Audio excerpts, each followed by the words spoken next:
Interview. जी interview तो बहुत अच्छा रहा ओके। और क्वेश्चंस डैव बेस्ड थे। जी। मेंबर्स जो थे पैनल के वो भी बहुत कोडियल थे ओके। और इतना क्रॉस क्वेश्चनिंग नहीं था, इतना हार्ड नहीं था। ओके। एंड उन्होंने जो क्वेश्चंस पूछा था वो भी लाइक बड़े करंट अफेयर्स बेस्ड और डैव बेस्ड तो मैंने बोल दिया, करंट अफेयर्स बेस्ड पे और थोड़ा सा जनरल लाइक पॉलिटी के ऊपर वैसा क्वेश्चंस पूछ लिए थे। ओके। अच्छा, करंट अफेयर में किस टॉपिक से मतलब पूछा गया है? करंट अफेयर्स में जैसे आज पूछा गया था सेमीकंडक्टर के ऊपर कि सेमीकंडक्टर में क्या प्रॉब्लम हो रहा है, और एक पूछा गया था कि जैसे वो हमारा जो नेशनल इंटीग्रेशन पॉलिसी के ऊपर उसमें क्या आपका रोल है और क्या आप कर सकते हैं, इन्हीं जैसे टॉपिक्स पे कुछ पूछा गया था। डैफ पे जो आपका क्वेश्चन पूछा गया, आपकी पर्सनल लाइफ से पूछा है या आपकी कुछ नॉर्मल पूछा गया है? डैव बेस्ड जो क्वेश्चंस थे उनमें जैसे कि मेरा एनएसएस था तो एनएसएस के ऊपर क्वेश्चंस पूछे गए, और मैंने बॉक्सिंग किया था, बॉक्सिंग के साथ पोएम्स लिखता हूँ तो इनके ऊपर क्वेश्चंस पूछे गए। कुछ क्वेश्चंस मूवीज़ के ऊपर भी थे, जैसे कि अभी जैसे रिसेंटली ऑस्कर विनिंग मूवीज़ के ऊपर, तो इन सब कुल मिला के सबके ऊपर हर फील्ड को टच किया। क्वेश्चन था सर आपका हॉबी से? हॉबीज से बॉक्सिंग और पोएम्स के ऊपर एक दो क्वेश्चन ही थे। एक दो क्वेश्चन थे। हाँ। ओके। अच्छा, जैसे कि सर बता रहे हैं जो स्टूडेंट प्रीलिम्स के लिए प्रिपरेशन करते हैं तो ऐसे बोलते हैं कि प्रीलिम्स में कई चीज़ें स्टूडेंट छोड़ देते हैं जिनका क्वालिफाई नहीं हो पाता, तो उनके लिए आप क्या बोलना चाहेंगे? जी देखिए, प्रीलिम्स में सबसे इंपॉर्टेंट होता है स्टैटिक को इम्प्रूव करना। ओके। अगर आपका स्टैटिक इम्प्रूव हो जाता है हाँ। तो प्रीलिम्स हो जाएगा, ये लिख के चलिए। अच्छा। क्योंकि करंट अफेयर्स बहुत ही वेरी करता है, कभी 7 क्वेश्चन कभी 13 question, you can not predict it. पर अगर स्टैटिक आपका सही है तो आपका 35 क्वेश्चन निकल जाएगा, और 35 क्वेश्चन निकल जाएगा तो बाकी के क्वेश्चन आप थोड़े एलिमिनेशन टेक्निक्स और इंटेलिजेंट गेसिंग से भी कर सकते हैं।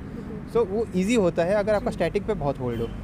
अच्छा, आपने इंटरव्यू के लिए प्रिपरेशन कैसे की? मॉक दिया या ग्रुप डिस्कशन किया, क्या रहा? नहीं, इंटरव्यू का प्रिपरेशन मैंने बहुत टाइम तक घर पे ही किया था। मैंने खुद से ही अपना जो डैव का हर एक वर्ड होता है उस पर एक बहुत डिटेल्ड रिपोर्ट बनाया था कि मुझे ये पढ़ना है।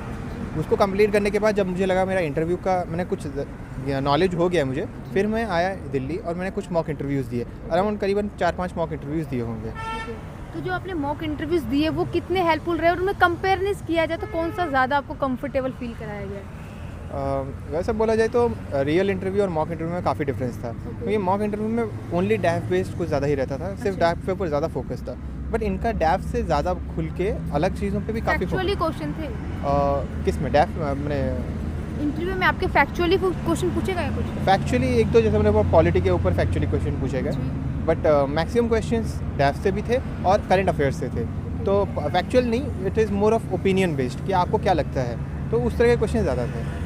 अच्छा, यूपीएससी के लिए एनसीईआरटी बुक का क्या रोल है? मतलब देखिए मैं एनसीईआरटी सब बोलते हैं, पर मैंने भी टॉपर्स का वीडियो देखा था, उन्होंने बोला था कि 6 to 12 एनसीईआरटी पढ़ना है, बट मैंने जितना फॉलो किया मैंने बहुत ही कम एनसीईआरटी फॉलो किया जो चाहिए होता है। फॉर एग्जांपल मैंने ज्योग्राफी के लिए 11th-12th एनसीईआरटी फॉलो किया है, और पॉलिटी के लिए मैंने 12th का और या फिर मुझे याद नहीं आ रहा 11th का एनसीईआरटी मैं फॉलो करता हूँ, India's constitution at work. And ऐसे ही 2-3 एनसीईआरटी ही फॉलो करता हूँ। सारे एनसीईआरटी फॉलो करने में कोई पॉइंट नहीं है, क्योंकि वो कवर हो जाते हैं एडवांस बुक से। और सर, जैसे आपने जो प्रिपरेशन किया, आपको कहाँ से मोटिवेशन मिला कि आपको यूपीएससी ही करना है? वो तो कॉलेज डेज से ही हो गया था, दोस्तों को देख के, और घर में भी लोगों ने बोला कि कर लो, यूपीएससी अच्छा है, तो उसके तरफ से उसके ऊपर फिर मैंने रिसर्च किया और फिर पता चला कि बड़ा अच्छा रोल होता है इसका नेशन बिल्डिंग के ऊपर। वहाँ से आई वॉज इंस्पायर्ड कि ये करना है। और देखिए, यूपीएससी की जर्नी काफ़ी लॉन्ग होती है, इसी बोलते हैं, कई बार तो डिमोटिवेट भी हो जाता है। अपने को मोटिवेट रखने के लिए आपने क्या किया अपनी जर्नी में? जी मोटिवेट करने के लिए तो कुछ सिंपल टैक्टिक्स होते हैं, जैसे कि मैंने अपने रूम में एक लबासना का पिक्चर लगा दिया और 2-3 मैप्स लगा दिए। इवन तो मुझे मैप्स मैं अपने टेबल पे पढ़ता हूँ पर वो लगा देता हूँ, और जो भी पढ़ाई का छोटा मोटा चीज़ है वो सामने लगा रहना चाहिए। उसके साथ साथ अगर आपको डीमोटिवेट फील हो तो आपको खुद से ये पूछना चाहिए कि आपका रीज़न क्या है यूपीएससी करने का।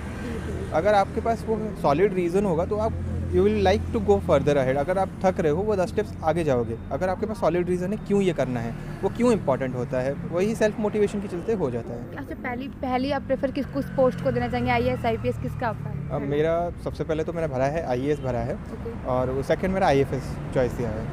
अच्छा, जो कैंडिडेट प्रिपरेशन कर रहे हैं या जो उनके लिए टिप्स क्या देना चाहेंगे जो वो लोग भी यहाँ तक आपके साथ पहुँच पाए? जी देखिए, टिप्स के नाम पे तो सिर्फ एक ही चीज़ है कि 3 जो स्टेजेस हैं प्रीलिम्स में, इस इंटरव्यू, उनका तीनों का डिफरेंट माइंडसेट चाहिए। जैसे कि प्रीलिम्स में बहुत ही नॉलेज और फैक्चुअल बेस्ड, तो आप उस पर डिटेल में पढ़िए, जो भी पढ़ेंगे डिटेल में पढ़ना है। हर डेटा हर फैक्ट याद रखना चाहिए, कम पढ़ें पर अच्छे से पढ़ें। और मेंस में it is like wide approach का मतलब होता है कि बहुत सारी चीज़ पढ़ना है और उसका इतना डेप्थ नहीं जाना चाहिए, बट डेप्थ होना चाहिए, बट कंपैरेटिवली प्रीलिम्स से थोड़ा कम डेप्थ होना चाहिए। और हार्ड वर्किंग तो हर स्टेज में लगता है, पर मेंस में कुछ ज़्यादा ही हार्ड वर्क लगता है, क्योंकि 9 पेपर्स लिखने होते हैं और अपने राइटिंग स्किल्स को बढ़ाना होता है। पर interview is a different ball game.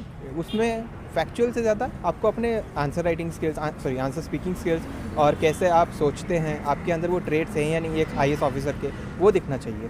अच्छा, अपना ऑप्शनल सब्जेक्ट क्या और आपका एजुकेशन बैकग्राउंड क्या? मेरा ऑप्शनल सब्जेक्ट था फिलोसफी और मेरा एजुकेशनल बैकग्राउंड है एग्रीकल्चर इंजीनियरिंग में, बीटेक है मेरा।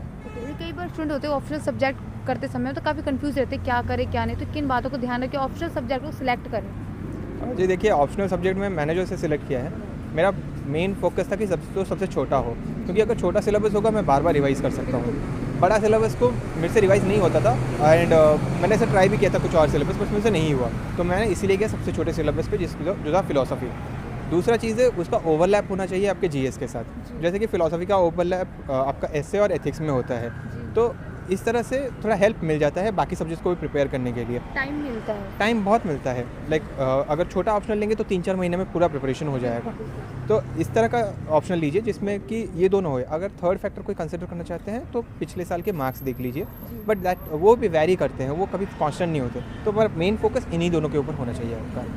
जो अभी UPSC की प्रिपरेशन कर रहे हैं, जो कैंडिडेट्स हैं, उनके लिए आप कुछ एडवाइस देना चाहेंगे जो प्रिपरेशन कर रहे हो? जी देखिए, अभी तो प्रीलिम्स आने ही वाला है 2023 का, मई 28 को प्रीलिम्स है, तो मैं तो बस यही बोलना चाहूँगा कि जो स्टैटिक पार्ट पड़ा है उसको बार बार रिवाइज़ करो। अगर उसको बार बार रिवाइज़ हो गया ना तो फिर बाकी सब इंटेलिजेंट गेसिंग के चलते भी हो जाएगा।